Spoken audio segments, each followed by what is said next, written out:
क्यों गुस्सा आता है? प्रश्न यही है ना। जब भी हमारे अंदर एक ईगो होता है या हमने किसी इमेज को बहुत जबरदस्ती, बहुत तेजी से पकड़ के रखा हुआ है और उसके खिलाफ अगर कोई बात करता है, उसके खिलाफ कोई घटना होती है तो गुस्सा आता है। होता यही है, हमने उम्मीद कोई किया है, किसी बात की उम्मीद, आशा है, तो वो भी एक इमेज हमने बनाया है, वो उम्मीद पूरी नहीं हुई, किसी से भी हमें गुस्सा आ जाएगा। हजारों मील दूर अगर कोई इंसान है उसकी किसी पुरानी बात से गुस्सा आ रहा है। हाँ, तो बात वही है। अब हजारों मील दूर है और बहुत पुरानी बात हो गई। सवाल तो यही है ना। अब बहुत तेज गुस्सा आ रहा है, घंटा घंटा, 2-2 घंटे दिमाग भन्ना रहा है, अभी वो मिल जाए, अभी उसको कुचल दे, ये कर दे, वो कर दे, वो भी आग जल रही। कारण वही है। समस्या ये है कि उसका निवारण कैसे किया जाए। ये जब तक क्रोध की आग रहेगी, गुस्से की आग भीतर रहेगी, तब तक वो जलाएगी। हमारे अंदर जितनी भी पॉजिटिव क्वालिटी है उसको जलाएगी, हमारी संभावनाओं को जलाएगी, हमारे सफलता, हमारी खुशी की भी जो भी संभावनाएं होंगी उसको जला देगी और हमारा आज बर्बाद होगा। तो महत्वपूर्ण यही है कि कैसे उस क्रोध को हमेशा के लिए यहां से हटा दें, कट कर दें। तो कट लाइन क्या है? एक पुरानी, बहुत पुरानी एक घटना, जब महाभारत का युद्ध समाप्त हो गया और पांडव आए धृतराष्ट्र से मिलने के लिए, उनका चरण स्पर्श करने के लिए, आशीर्वाद लेने के लिए, पश्चाताप की अग्नि में सभी जल रहे थे, सबके अंदर पश्चाताप हुआ, एक खानदान, एक कुल का अंत हो चुका था।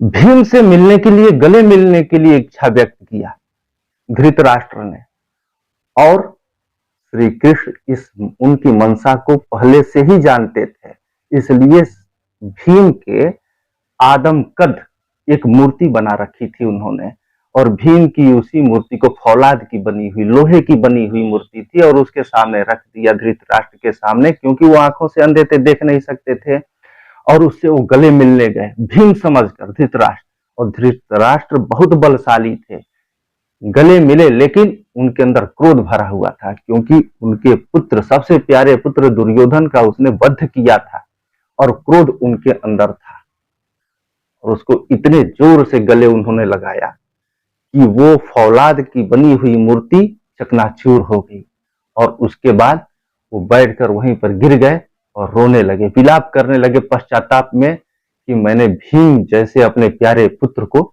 खो दिया, वो मर गया, इस उम्मीद में। लेकिन श्री कृष्ण आगे आए, उनको शांत कराने लगे, भीम मरे नहीं है।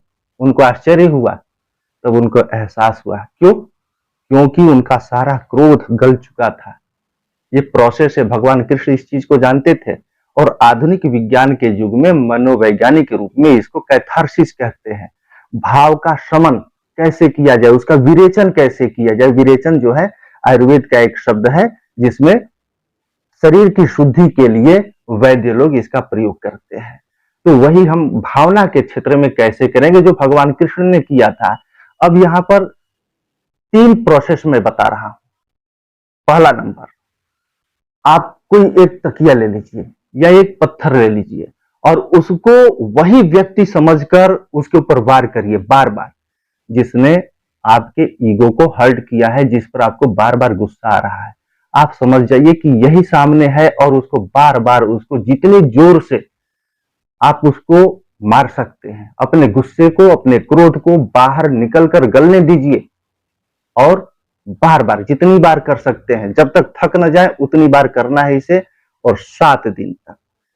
दूसरा प्रोसेस, दूसरा प्रोसेस भी इसी तरीके का है। अगर ये संभव नहीं है तो कुछ लोगों को नदी के किनारे, तालाब के किनारे जाने का शौक होता है, प्रकृति के बीच में जाकर, और एक काम करिए, पत्थर ले लीजिए और पानी उसमें दिखाई दे रहा है, पानी के अंदर उस कंकड़ को फेंकिए, पत्थर को चुन लीजिए और उसे फेंकिए बार बार, और यही समझकर कि उसी शख्स को मैं निशाना बना रहा हूं, और जितनी जोर से, जितनी ताकत से उस कंकड़ या पत्थर को आप फेंक सकते हैं, पानी में फेंकिए।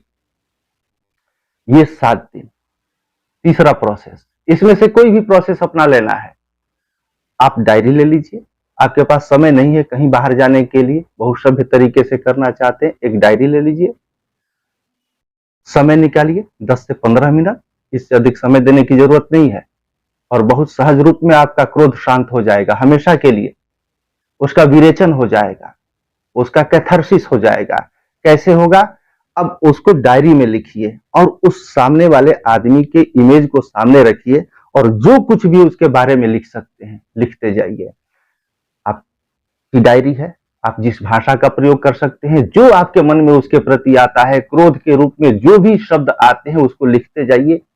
शब्द चाहे जो हो, वाक्य जो भी बन रहे हैं उसको लीजिए, फाड़ के फेंक दीजिए।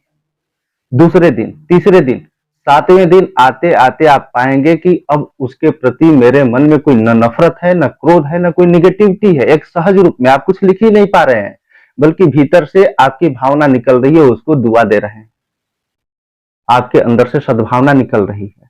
बस यही वो पॉइंट है जहां पर रुक जाना है और फिर उसको हमेशा के लिए क्षमा कर देना है। अब अपनी ऊर्जा को, अपनी एनर्जी को अपने काम पर लगाना है और भूल कर भी उधर उस घटना की ओर देखना नहीं है, उसको मेमोरी में नहीं लाना है।